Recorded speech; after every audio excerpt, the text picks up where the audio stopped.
Here we have the battle around Arnhem, and there are some vehicles under sort of camouflage. There are some crosses along the road where soldiers or citizens had fallen and been buried. Well, the bush is pretty ravaged.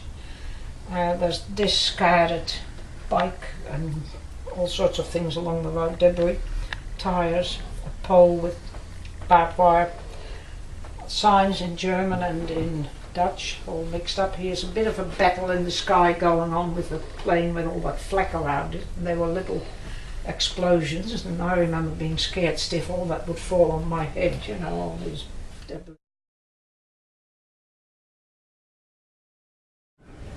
As a child, yes. We had no school, it was lovely. We were evacuated out of Arnhem, so I was in that battle actually, and we were shot at by planes, and I remember diving into the bush in a manhole, and some people got shot and so on, and there were hundreds. The whole population of Arnhem had to be evacuated, and we walked north, and eventually we were picked up by carts, and the farm population from Apeldoorn picked us up in carts and took us to Apeldoorn, where we got a meal and were allocated housing. And the next day we were shifted to somewhere else, and so on and so forth, and there was no school, and we played in the bush that last year of the war whilst Arnhem was occupied and the battle going on. We had a lovely time. Our families that lived together in a big house, we were all put together in a big house, and you know, 7 families from Arnhem that knew each other. We travelled as a group, you know, and were allocated this big house in the bush.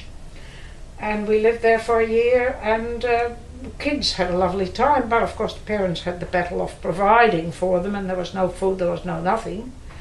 And they had to go out hunting for food and trading and bartering for food, and they used their jewellery and their clothing and everything just to get food. Altogether we must have been 16, 18 people in the house. So that takes a bit of food, and I never asked what you do for money, where'd the money come from? Because there's no work. I still don't know. What did people do for money to last that last year of the war when you had no money, no income, whatever?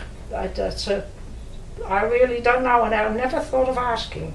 And I was 5 when the war started. I was 9 when we had to evacuate Arnhem, and 10 when we came back. And I remember all of Arnhem was devastated. I couldn't believe it.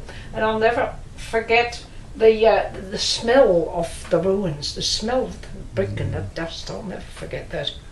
The smell of ruined cities is amazing, quite different. It's dusty brick, very strange, and I'll never forget that. So, and that was all over. And what was liberation like? We were so happy. We were all standing along the streets, and there came the Americans and the Canadians, and on their tanks, and threw chocolate at us, and stockings for the girls, the bigger girls, the women, you know. And they were the heroes, and we all cheered them for a whole day. We stood along the street cheering them, and it was a beautiful sunny day, and we had big orange bows in our hair, and it was so exciting, unbelievable.